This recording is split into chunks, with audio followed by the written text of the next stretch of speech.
We often speak of the Hebrews, the Israelites, and the Jews as if they are the same people described in different chapters of a single book. We use the names interchangeably in our conversations, in our homes, and in our places of worship, assuming they are merely synonyms for a singular, unchanging identity. But the dust of the Judean highlands tells a different story. The historical reality of the ancient world is not a straight line, but a complex, often grueling evolution of identity. It was a transformation triggered by shifting empires, the collapse of ancient trade routes, and the harsh, daily realities of survival in a land caught between superpowers.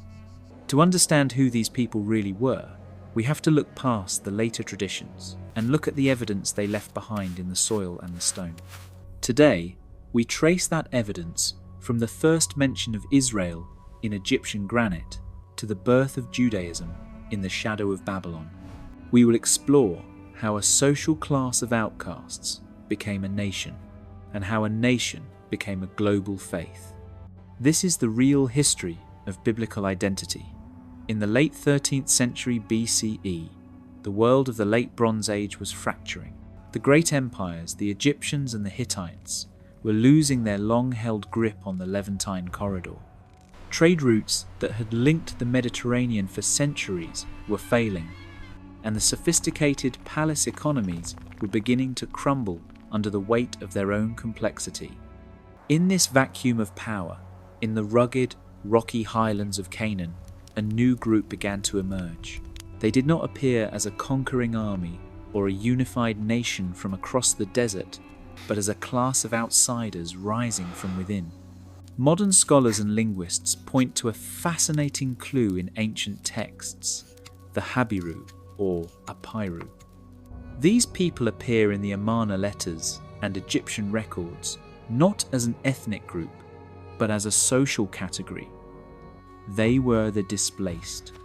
They were the landless, the runaway labourers, the debtors, and the migrants who had fled the crumbling city-states of the plains to seek a life beyond the reach of the tax collector and the soldier. They were people living on the fringes. Archaeological surveys in the central hill country show a sudden, dramatic surge of small, unfortified villages during this period. These early settlers were not building grand palaces. They were building survival. This is the likely origin of the term Hebrew. In its earliest context, it was not a badge of nationality or a lineage of blood. It was a description of a way of life, a term for those who had crossed over the boundaries of established society to forge a new, difficult existence in the wilderness. These early Hebrews were the pioneers of the highlands, carving out a space in a world that had forgotten them. They were not yet a kingdom. They were a collection of families bound by the shared experience of the frontier. They were the people from beyond, and their journey was only beginning. To truly understand the context of the early Hebrews, we have to look at the landscape they chose to inhabit. These were not the lush, easily farmed valleys of the Jezreel or the coastal plains. These were the rugged, high-altitude ridges of the central hills, places like Shiloh, Bethel, and Ai. Excavations here tell us that the transition to settled life was a slow, grueling process of trial and error. In the 1980s, archaeologists conducted massive surveys across these highlands, and what they found was a revolution in human organization. They discovered hundreds of tiny, new settlements that appeared almost simultaneously. But how do we know these were the people who would become Israel? We look at the collared rim jar. These large, heavy vessels were designed for one purpose: storing water and grain in a house that didn't move. They represent the moment the Hebrew wanderer decided to stop, plant roots, and claim the soil as their own. Life in these early highland villages was defined by two things: the terrace and the cistern. To survive in the rocky terrain of the Judean hills, these early communities had to master the environment in ways their predecessors had not. They carved massive pits into the limestone, lining them with lime plaster to catch and hold every drop of winter rain. They built stone terraces into the hillsides to create flat, farmable land where once there was only a slope.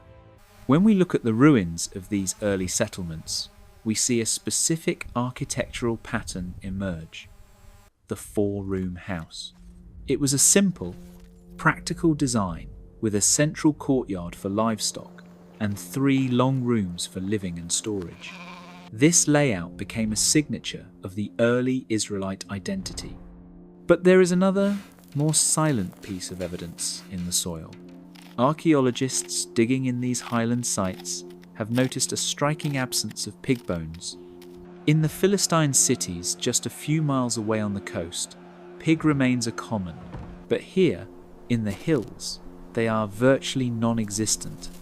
This was not just a matter of availability, it was a choice. Long before the laws were written down in a scroll, these communities were defining themselves through what they ate and how they lived. They were drawing a boundary between us and them, creating a cultural island in the middle of a shifting world. The economy of this era was one of radical self-sufficiency. There was no central market, no coinage, and no king to collect taxes.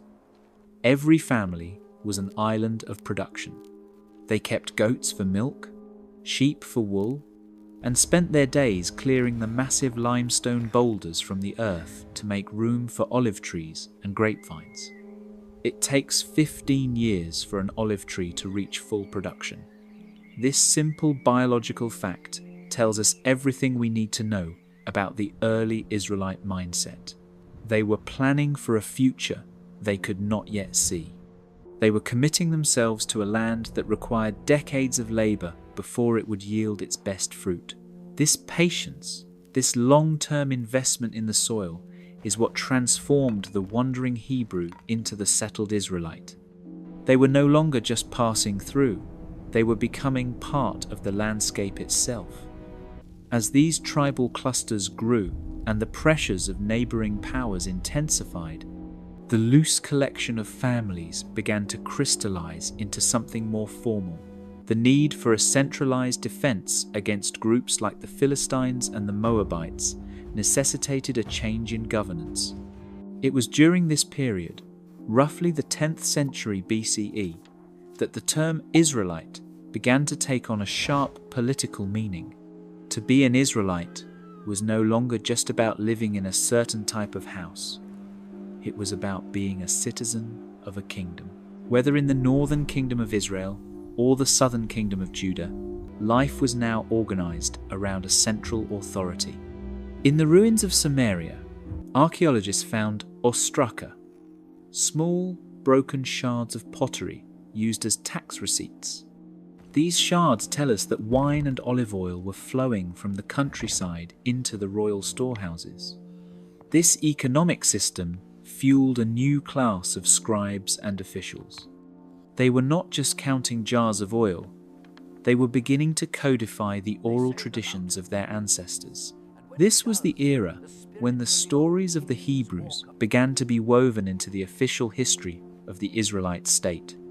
The identity was maturing, shifting from a survivalist movement of the hills into an organized bureaucracy with a king, an army, and a capital. This brings us to the system of authority. Before the kings, there were the judges, or more accurately, the tribal elders who sat in the gates of these small villages. Textual critics analyze the Song of Deborah in the book of Judges as one of the oldest pieces of literature in the entire Bible. It reflects a world where tribes like Ephraim, Benjamin, and Manasseh were independent entities, bound together only by a shared language, a shared struggle, and a common memory of an escape from bondage. The transition to monarchy was not without resistance. The biblical texts reflect a deep ambivalence about kingship, a fear that a king would take the people's sons for his chariots and their daughters for his kitchens. This tension between the freedom of the tribe and the security of the state is central to the Israelite identity. They were a people who remembered what it was like to be without a king, even as they built a throne. To understand the deeper layers of this identity, we must look at how these people practiced their faith. We often imagine a sudden, miraculous shift to the belief in one God, but archaeology suggests a much more gradual and human struggle.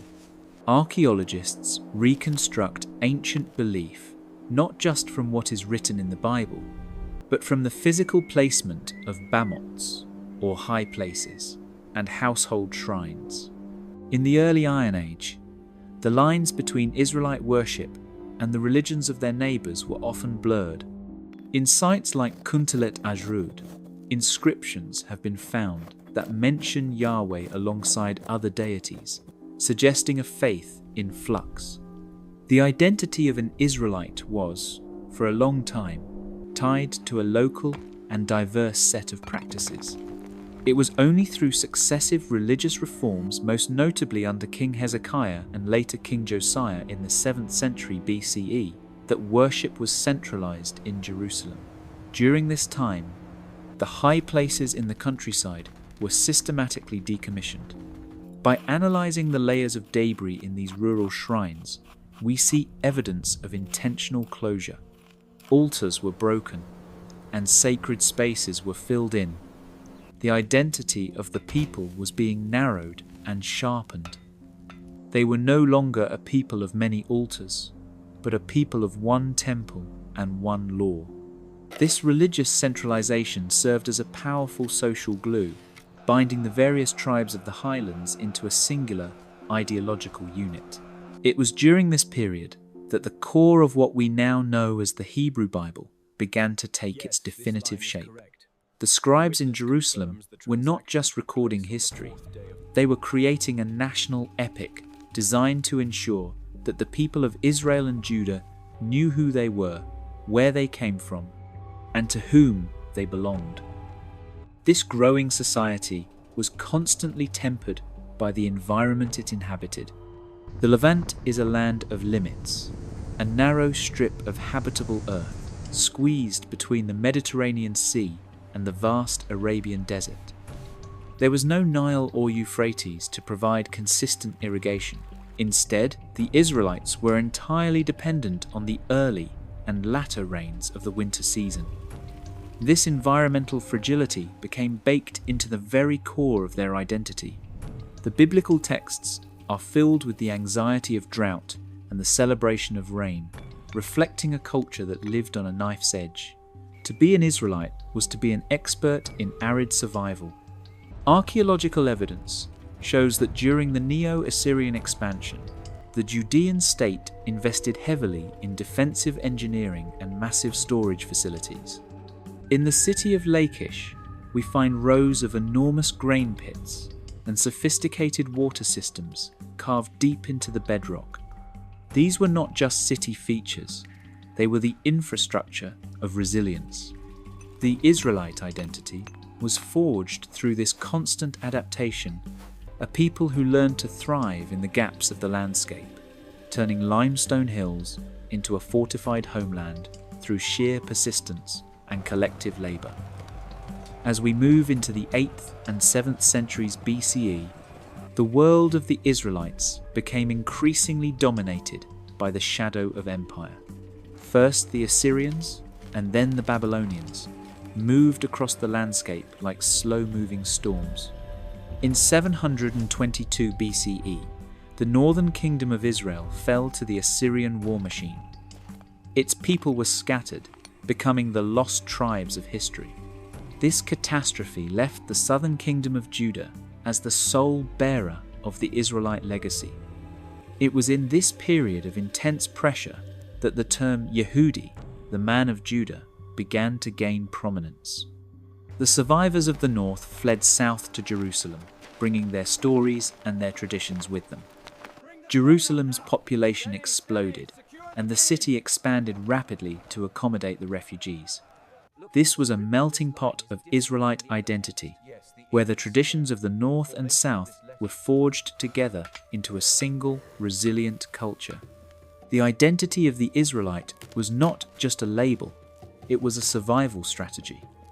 It was a commitment to a community that lived on the edge of the desert, turning the limit into a sanctuary. But even this fortified sanctuary could not last forever. The defining moment for this identity came not in a moment of triumph, but in a moment of total collapse. In 586 BCE, the Neo-Babylonian Empire under Nebuchadnezzar II breached the walls of Jerusalem. They burned the temple, dismantled the monarchy, and carried the elite of the population into exile in Babylon. For most ancient nations, this would have been the end. When the city fell, the god of that city was usually considered defeated, and the people were absorbed into the conquering culture. But here, a radical transformation occurred. Scholars interpret the absence of a physical king and a standing temple, not as a void, but as the catalyst for the written word. In the libraries of Babylon, the displaced leaders of Judah faced a crisis. How do you remain your people when you no longer have your land? The answer was the shift from Israelite to Jew. The term Yehudi, or Jew, originally denoted someone from the tribe or the territory of Judah. But in the streets of Babylon, it began to describe a religious and cultural identity that was portable. They replaced the physical sacrifice of the temple with the study of the scroll. They turned their history into a canon. They began to realize that while an empire could take their land, it could not take their memory. This period of exile was a time of intense literary activity. The priests and scribes worked feverishly to compile, edit, and preserve the texts that would become the Torah. They were creating a homeland in words. They developed new ways of maintaining their distinctness in a foreign land, observing the Sabbath, practicing circumcision, and adhering to dietary laws with a new defensive fervor. These practices became the fences that kept the Jewish identity intact in the vast, multicultural sea of the Babylonian Empire. By the time the Persians allowed the exiles to return to Jerusalem decades later, they were no longer just the subjects of a local king. They were a people of a book. The Hebrew outsider had become the Israelite citizen, and the Israelite citizen had been refined into the Jewish adherent. The return to Zion was not a simple restoration of the past. The people who returned were different from the ones who had left. They had been transformed by the experience of loss.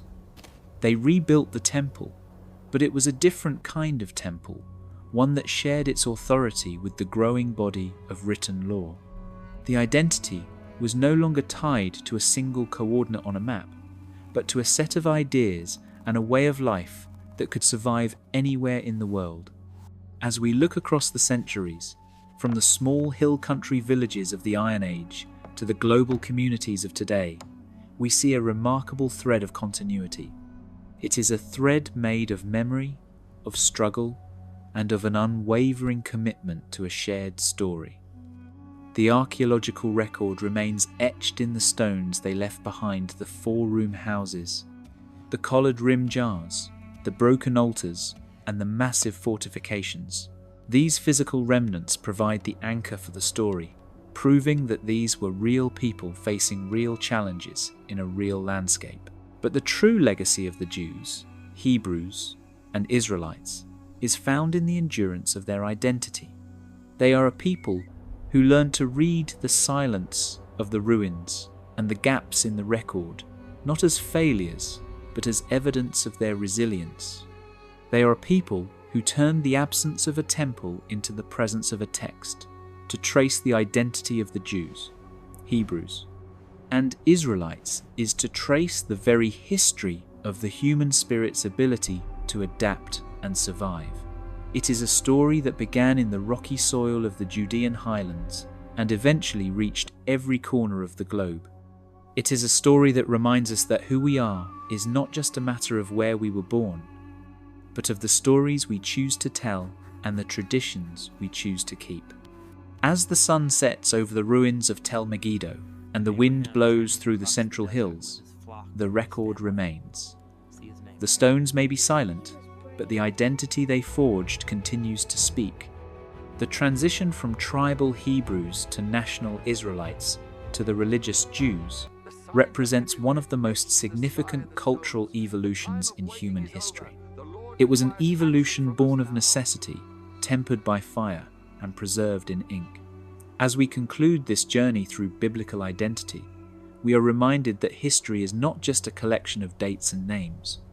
It is the study of how we define ourselves in the face of change. The ancient Levant was a world of shifting borders and falling empires. Yet within that chaos, a distinct and enduring identity was born. It was an identity that survived the loss of its land, the destruction of its capital, and the scattering of its people. It is a story of quiet courage and the power of the written word. If you have found value in this exploration of our shared human past, and if you wish to discover more of the true stories that lie beneath the surface of history, we invite you to continue the journey with us. The record remains. The history continues. Rest now in the knowledge of the past.